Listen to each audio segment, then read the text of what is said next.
when I was in medical school, I probably had too much free time. And I had, as a math nerd in the 50s, thought about and talked about whole systems thinking.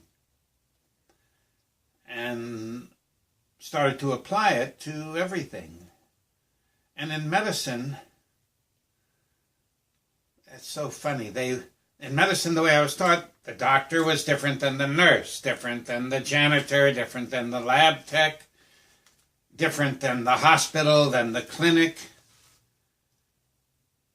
And in my view of medicine, all of them were one system.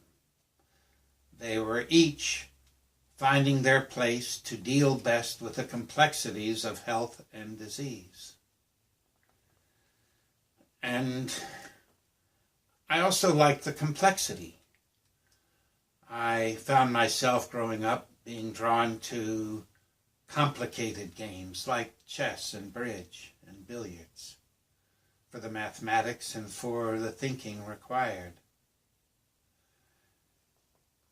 And I have to say that before I entered medical school, by that time I had already had a lot of savvy around racism, sexism, around communism versus democracy, about what makes people fight, and the society that we lived in, the hierarchy of that society. And so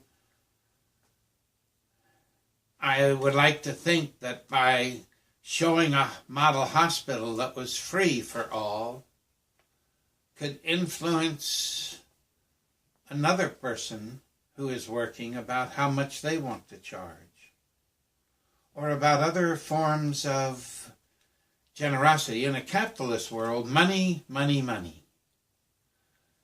Where in a egalitarian society, I would say time is much more what is precious. So you give an hour of time and you take an hour of time.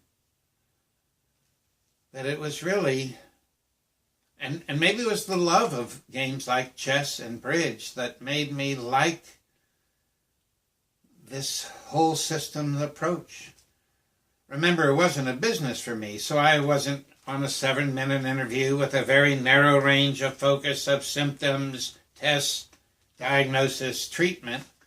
I wanted to know the person's life. I wanted to go in their home. I'd like to know something about their job. What does it mean to be a secretary? What does it mean to be a sergeant first class?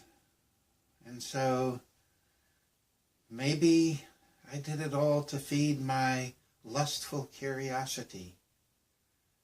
Yeah, maybe that's it. Or maybe there are many it's, really. But I think it was selfish. I had a person with me that would tell me everything. And I thought, maybe because I read all of Sherlock Holmes, that knowing everything, I might be able to make something specific shine through.